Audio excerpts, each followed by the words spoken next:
Hello and welcome दोस्तों, मेरा नाम है मनीष। आज आपको 14 जनवरी 2026 की मार्केट अपडेट्स के बारे में बताऊंगा। उसके साथ साथ Q3 के इम्पोर्टेंट रिजल्ट भी हम डिस्कस करेंगे। अगर इस चैनल पर न्यू हो तो इस चैनल को सब्सक्राइब करिए, जो कि लेटेस्ट अपडेट आपको मिलती रहे।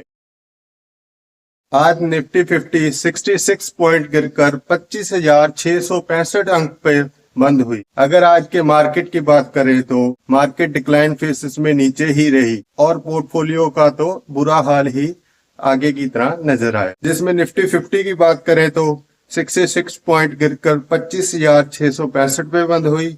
Nifty next 50 mid cap small cap हल्की फुल्की बढ़त के साथ बंद हुए और माइक्रो कैप हल्की गिरावट के साथ बंद हुए। आज मार्केट में एडवांस और डिक्लाइन रेशियो की अगर बात करें तो दोनों इक्वल ही नजर आ रहे थे, जिसमें एडवांस शेयर 1572 शेयर रहे और गिरावट के साथ 1567 शेयर रहे और अनचेंज शेयर 103 रहे। अगर पोर्टफोलियो की बात करें तो आगे की तरह ही बुरा हाल रहा। सबसे पहले बात करते हैं ICI prudential asset management company की, जिसका रिसेंटली ही आईपीओ आया था। आईसीआई प्रूडेंशियल एएमसी के Q3 के रिजल्ट आ चुके हैं, जो मार्केट क्लोज होने के बाद आए हैं। अगर रिजल्ट को देखते हैं तो सबसे पहले ये नजर आता है कि कंपनी ने डिविडेंड अनाउंस किया है। 14 रुपये 85 पैसे का डिविडेंड अनाउंस किया है, जिसकी रिकॉर्ड डेट 21 जनवरी को रखी गई है। इसके बाद अगर रिजल्ट पर ध्यान देते हैं तो सभी फिगर्स इंडियन रुपीस मिलियन में दी गई हैं। अगर टोटल इनकम की बात करें तो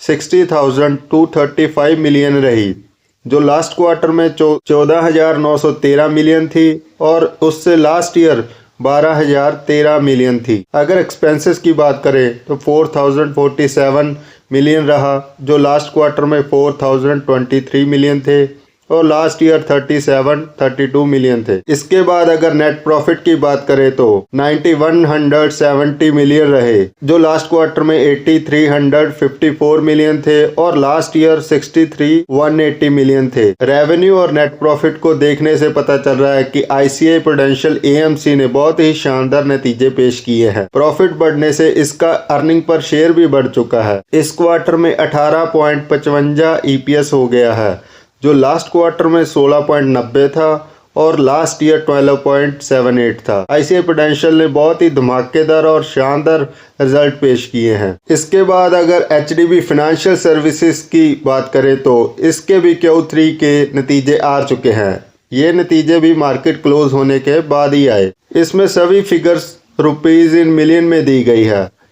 अगर टोटल रेवेन्यू की बात करें तो 46,735 मिलियन रही, जो लास्ट क्वार्टर में 45,454 रही और लास्ट ईयर 41,436 मिलियन रही। अगर इसके बाद टोटल एक्सपेंसेस की बात करते हैं तो 38,132 मिलियन रहा और लास्ट क्वार्टर में 37,632 मिलियन था और लास्ट ईयर 35,028 मिलियन था। अगर नेट प्रॉफिट की बात करें तो इस क्वार्टर में एचडीबी फाइनेंशियल सर्विसेज का 6439 मिलियन नेट प्रॉफिट रहा, जो लास्ट क्वार्टर में 5814 मिलियन था और लास्ट ईयर 4723 मिलियन था। अगर वाई और क्वार्टर ऑन क्वार्टर कंपैरिजन करें तो दोनों रेवेन्यू और नेट प्रॉफिट में दोनों में बढ़त नजर आ रही है। रिजल्ट को देखने से पता लग रहा है कि रेवेन्यू और नेट प्रॉफिट में बढ़त के कारण अच्छे रिजल्ट पेश किए हैं। अर्निंग पर शेयर भी बढ़ चुका है एचडीबी फाइनेंशियल सर्विसेज का। इस क्वार्टर में 7.76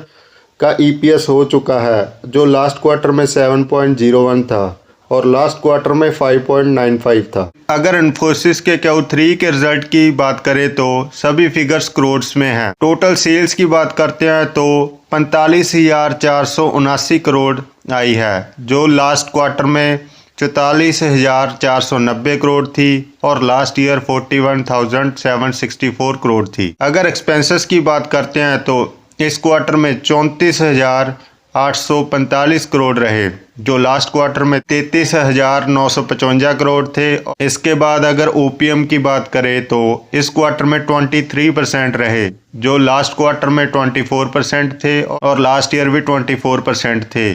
तो ईयर ऑन ईयर और क्वार्टर ऑन क्वार्टर कंपैरिजन करते हैं तो ओपीएम में गिरावट नजर आई है। इसके बाद अगर नेट प्रॉफिट की बात करते हैं तो 6666 करोड़ का नेट प्रॉफिट आया, जो लास्ट क्वार्टर में 7375 करोड़ था और लास्ट ईयर 6822 करोड़ था। अगर इन्फोसिस की बात करते हैं तो रेवेन्यू में तो हल्की सी बढ़त देखने को नजर आई, बट नेट प्रॉफिट में क्यू ऑन क्यू और वाई ओ वाई बेसिस पे दोनों में गिरावट नजर आई। कल 15 जनवरी 2026 को मार्केट क्लोज रहेगा। महाराष्ट्र में म्यूनिसिपल कॉरपोरेशन इलेक्शन है, जिसके कारण मार्केट कल क्लोज रहेगा।